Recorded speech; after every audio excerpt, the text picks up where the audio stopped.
میرے آقا علیہ السلام دعوت و تبلیغ کا کام کر رہے ہیں، لوگوں کے گھر گھر جا رہے ہیں، بتوں کے پجاریوں کے گھر جا کر کے دعوت و تبلیغ کا کام کر رہے ہیں، اللہ کی دعوت لوگوں تک پہنچا رہے ہیں۔ میرے آقا علیہ السلام پر ایک دن ایسا آتا ہے کہ اس دن کسی نے حضور پر اسلام نہیں لایا، حضور پر ایمان نہیں لایا۔ حضور آئے، سر میں درد ہوا، اور جب سر میں درد ہوا تو آقا کریم صلی اللہ علیہ وسلم کے لیے اللہ نے کہا، حبیب آج لوگوں نے تجھے ستا کر تیرے سر میں درد آ گیا، تو اب تجھے سیر کو بلائیں گے اور تجھے اپنا دیدار کرائیں گے۔ دیکھو کوئی پھول کو دیکھتا ہے تو اس کو سکون ملتا ہے، کوئی چاند کو دیکھتا ہے تو اس کو سکون ملتا ہے، کوئی دریاؤں کی روانی کو دیکھتا ہے تو سکون ملتا ہے، کوئی شفق کا جمال دیکھتا ہے تو سکون ملتا ہے، کوئی افق کی سرخی دیکھتا ہے تو سکون ملتا ہے۔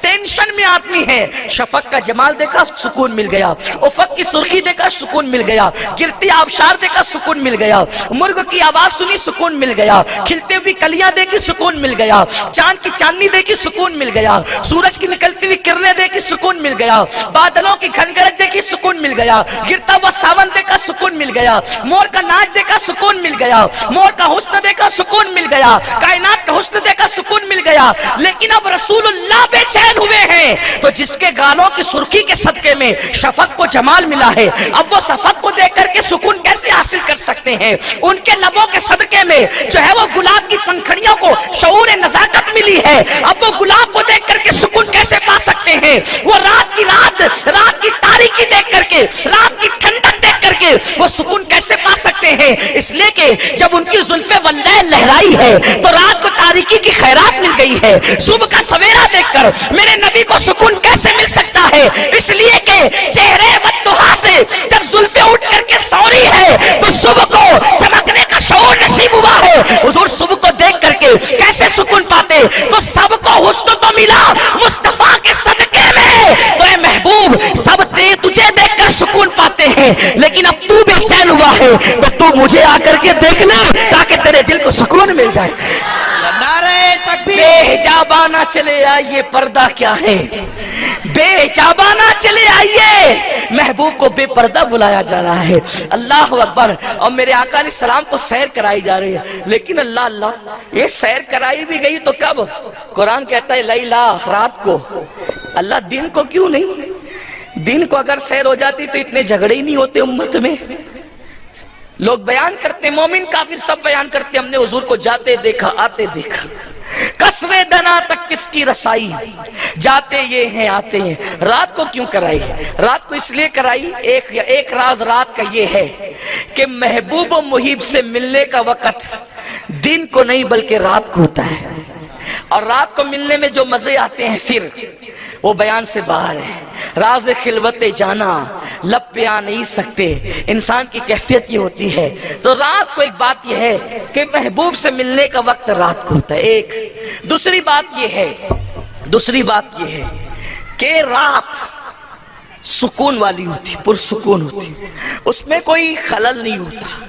تیسری بات، رات کو گئے تو کسی نے دیکھا نہیں، اگر دیکھ لیتے تو مومن و کافر سبھی تصدیق کر دیتے، تو ابو جہل اور ابو بکر میں فرق کیسے ہوتا؟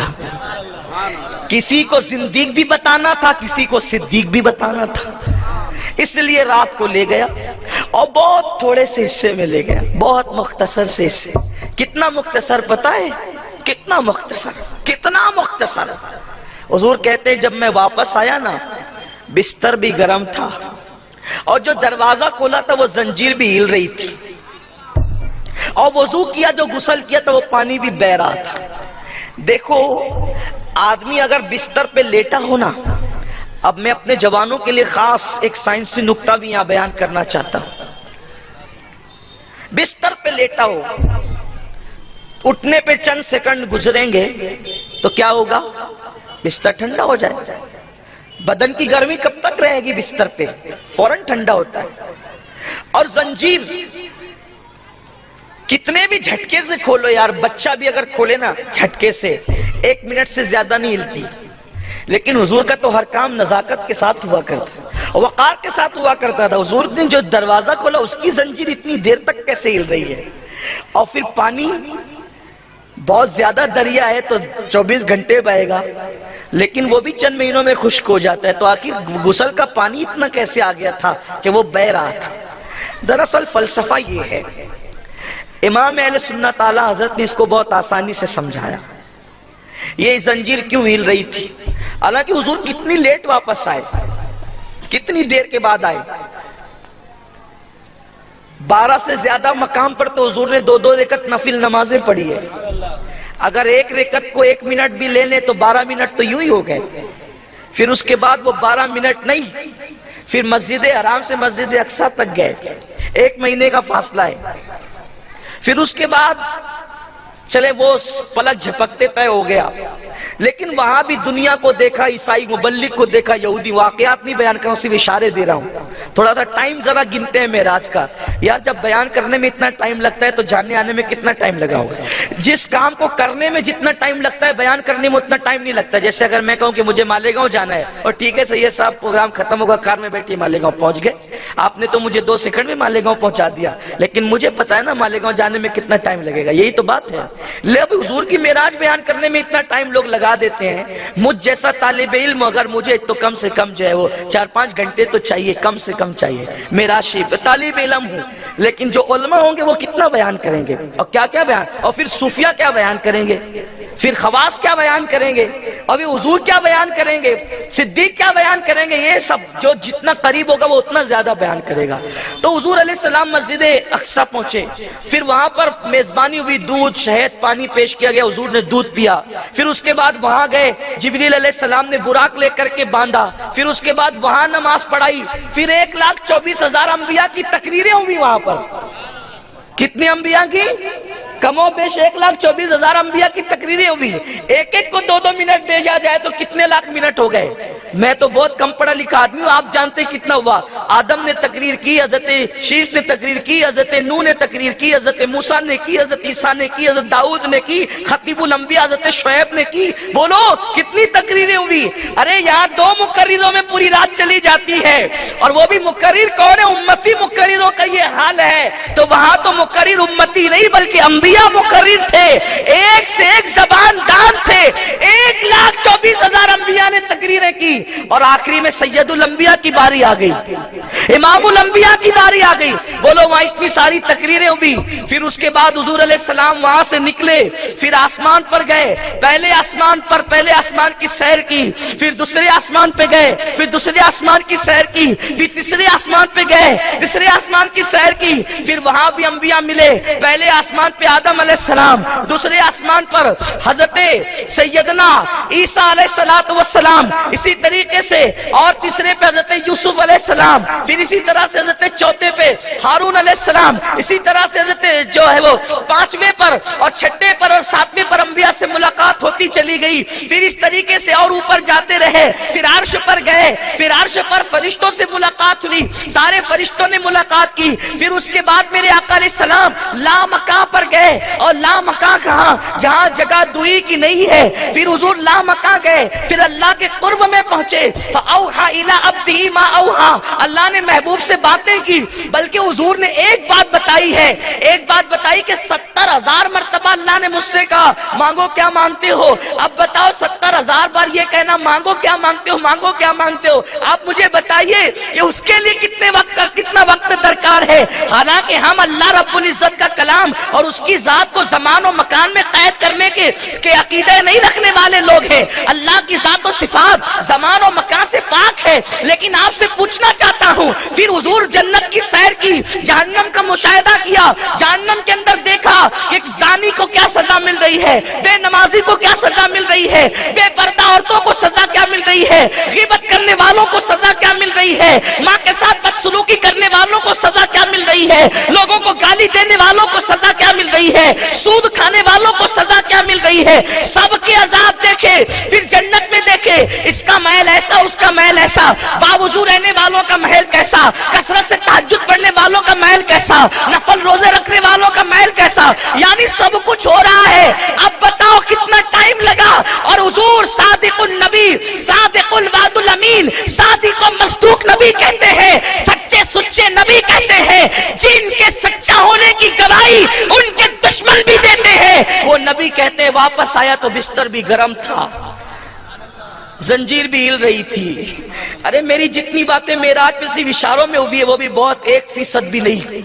اس میں بستر ٹھنڈا ہو جائے گا اور حضور کے جانے آنے میں بستر ٹھنڈا نہیں ہوا.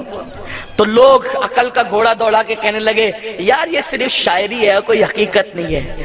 لیکن اہل سنت کا امام مجدد یقین مجدد نیت ماضیہ امام احمد رضا محدث بریلوی کہتے ہیں یہ راز سمجھا دوں کہ زنجیر کیوں ہل رہی تھی, بستر کیوں گرم تھا, پانی کیوں بہ رہا تھا. تو کہتے ہیں وہ جو نہ تھے تو کچھ نہ تھا. دھیان کریں آپ, مجھے معلوم ہے کہ ہماری زمین کے لوگ شعر سمجھتے ہیں اور بہت اچھی طرح سمجھتے ہیں. وہ جو نہ تھے تو کچھ نہ تھا, وہ جو نہ ہو تو کچھ نہ ہو. جان ہے وہ جہان کی, جان ہے تو جہان ہے. کون جان ہے جہان کی؟ حضور. حضور کون ہے؟ روح کائنات ہے. حضور کون ہے؟ اب توجہ, ایک بندہ تقریر کر رہا ہے, تقریر کرتے کرتے کہا اللہ اور روح نکل گئی. تو نے فرمایا بول سکتا ہے وہ؟ وہیں رک گیا. اللہ گئی روح, اسی پہ رک گیا وہ. اب پھر واپس پلٹ آئی تو پھر بولے گا نا نے فرمایا, آگے کی بات کرے گا, ہے نا. یہی ہے, روح نکلی تو وہیں پہ رکا. کھانا کھا رہا تھا, لقمہ یہاں تک لایا, روح نکل گئی تو یہیں لقمہ رہ گیا. پھر واپس آئی تو منہ میں ڈالے گا نہیں. ایک آدمی سو رہا تھا, روح نکلی تو سوتا کے سوتا رہ گیا. روح آئے گی واپس, اٹھے گا کہ نہیں اٹھے گا؟ بات سمجھے, سمجھ میں آئی؟ اب حضور صرف کسی ایک انسان کی روح نہیں ہے, بلکہ حضور روح کائنات ہے. حضور جانے کائنات ہے, حضور جانے کائنات ہے. تو حضور علیہ السلام جب معراج پر گئے تو کائنات کی روح نکل گئی, کائنات کی جان نکل گئی, کائنات کی روح نکل گئی, کائنات کی جان نکل گئی. اب جب جان نکلی نا تو زنجیر بھی تو کائنات میں ہے. توجہ میری طرف ہے آپ کی, زنجیر بھی تو کائنات میں ہے, بستر بھی تو کائنات میں ہے, پانی بھی تو کائنات میں ہے, سورج بھی تو کائنات میں ہے, چاند بھی تو کائنات میں ہے. جب وہ روح کائنات کائنات سے باہر ہو گئی تو زنجیر کی روح بھی نکل گئی, وہ ادھر تھی تو ادھر ہی رک گئی. پانی کی روح نکل گئی, وہ تھما تھا تو تھم گیا. بستر ٹھنڈا اس وقت ہوتا جب اس پر سے ہوا گزرتی. ہوا گزرے گی تو ٹھنڈا ہوگا نا, ہوا گزرے گی تو ٹھنڈا ہوگا نا. ارے جب ہوا ہی رک گئی, ہوا گزری ہی نہیں, ہوا گزری ہی نہیں, پھر اتنی دیر کے بعد واپس آئے تو سورج کیوں نہیں نکلا؟ کیونکہ سورج بھی کائنات میں اس کی بھی روح چلی گئی. تو وہ جو جہاں تھا وہیں ٹھہر گیا, چاند جہاں تھا وہیں ٹھہر گیا, ستارے جہاں تھے وہیں ٹھہر گیا, ٹھہر گئے. سونے والوں کی روح نکل گئی, جو جہاں پڑا تو وہیں پڑا رہ گیا. سجدہ کرنے والوں کی روح نکل گئی, جو سجدے میں تھا وہ سجدے ہی میں رہ گیا. رکوع کرنے والوں کی روح نکل گئی, کیونکہ جو رکوع میں تھا وہ وہیں رہ گیا. جان ہے وہ جہان کی, جان ہے تو جہان ہے. زنجیر ادھر رکی, پانی ادھر رکا, ہوا وہاں رکی, کائنات کا نظام رک گیا. جب تک اللہ نے چاہا محبوب کو سیر کراتا رہا, کراتا رہا, کراتا رہا, اور اپنے آپ کو دکھاتا رہا, دکھاتا رہا, دکھاتا رہا, باتیں کرتا رہا, کرتا رہا, کرتا رہا. فَأَوْحَا إِلَىٰ عَبْدِهِ مَا أَوْحَا. حتیٰ کہ حضرت موسیٰ کہتے ہیں کہ میرے کہنے پر تو 9 مرتبہ حضور واپس گئے, پھر آئے, پھر گئے, پھر آئے, پھر گئے, پھر آئے, پھر گئے. حضور علیہ الصلوۃ والتسلیم, یعنی جو کرنا تھا سب کر لیا گیا. حضور کو نوازنا تھا نواز دیا گیا. حضور کے ساتھ جو انعامات کی بارش کرنی تھی کر دی گئی. جب وہ روح کائنات کائنات میں واپس آئی تو زنجیر میں بھی روح آ گئی. وہ مردہ زنجیر جو ادھر تھی نا, جب روح آ گئی تو وہ واپس سے ہلنے لگی. اور اس کے بعد پانی کی روح جب واپس آ گئی, وہ رکا ہوا پانی پھر سے بہنے لگا. اور اس کے بعد وہ بستر پر جو ہوا ٹھہری ہوئی تھی وہ ہوا پھر چلنے لگی. حضور کہتے ہیں میں واپس آ گیا, زنجیر بھی ہل رہی تھی, بستر بھی گرم تھا. نعرہ تکبیر. اگر آپ کو ہماری یہ ویڈیو پسند آئی ہے تو کمنٹ باکس میں اپنی قیمتی رائے سے ضرور آگاہ کریں. اور اگر آپ نے ابھی تک ہمارے YouTube چینل کو سبسکرائب نہیں کیا ہے تو ابھی سبسکرائب کریں اور بیل کے بٹن کو بھی دبائیں تاکہ آپ ہماری تازہ